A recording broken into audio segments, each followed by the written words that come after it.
Atos dos Apóstolos, capítulo 17. Paulo e Silas em Tessalônica.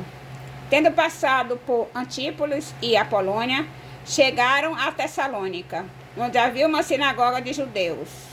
Paulo, segundo o seu costume, foi procurá-los e, por 3 sábados, arrazoou com eles acerca das Escrituras, expondo e demonstrando ter sido necessário que o Cristo padecesse e ressurgisse dentre os mortos, e esse, dizia ele, é o Cristo Jesus que eu vos anuncio.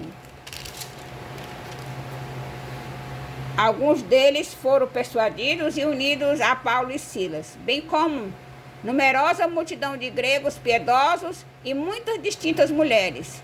Os judeus, porém, movidos de inveja, trazendo consigo alguns homens maus, dentre a malandragem, ajuntando a turba, alvoroçaram a cidade e, assaltando a casa de Jasão, procuravam trazê-los para o meio do povo. Porém, não os encontrando, arrastaram Jasão e alguns irmãos perante as autoridades, clamando: estes que têm transtornado o mundo chegaram também aqui, os quais Jasão hospedou. Todos estes procedem contra os decretos de César, afirmando ser Jesus outro rei.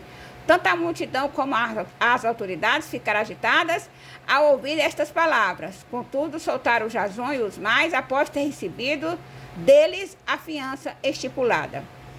Paulo e Silas em Bereia. E logo durante a noite, os irmãos enviaram Paulo e Silas para Bereia. Ali chegados, dirigiram-se à sinagoga dos judeus.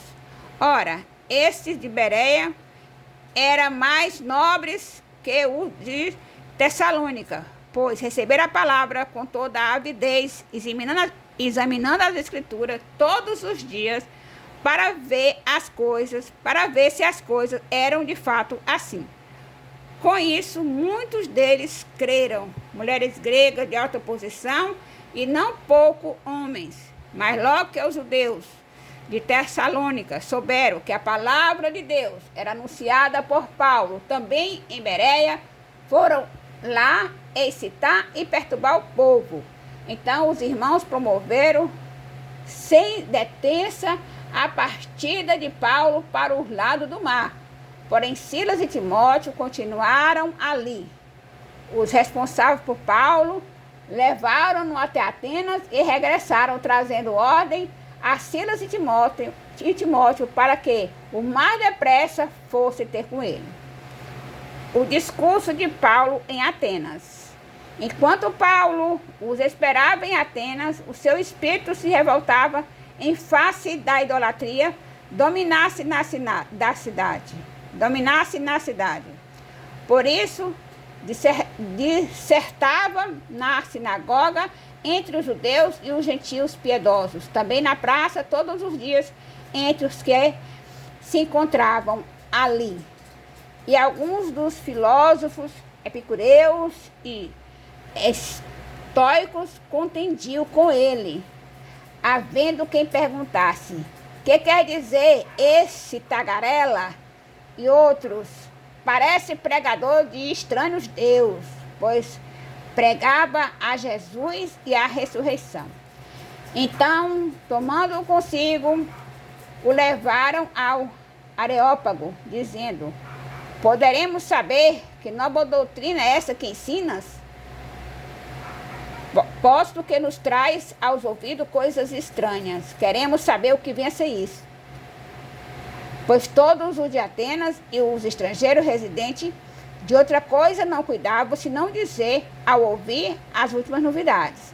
Então Paulo, levantando-se no meio do Areópago, disse: senhores atenienses, em tudo vos vejo acentuadamente religiosos, porque, passando e observando os objetos de vosso culto, encontrei também um altar, no qual está escrito: ao Deus desconhecido, pois esse que adorais sem conhecer é precisamente aquele que vos anuncio, o Deus que fez o mundo e tudo o que nele existe, sendo ele Senhor do céu e da terra, não habita em santuário feitos por mãos humanas, nem é servido por mãos humanas, como se de alguma coisa precisasse, pois ele mesmo é quem a todos dá vida, respiração e tudo mais. De um só fez toda a raça humana para habitar sobre toda a face da terra, havendo fixado os tempos previamente estabelecidos e os limites da sua habitação, para buscar a Deus, se porventura tateando o possam achar, bem que não está longe de cada um de nós. Pois nele vivemos e nos movemos e existimos, como alguns de vossos poetas têm dito, porque dele também somos geração. Sendo, pois, geração de Deus, não devemos pensar que a divindade é semelhante ao ouro, à prata ou à pedra trabalhados pela arte e imaginação do homem. Ora, não levou Deus em conta os tempos da ignorância.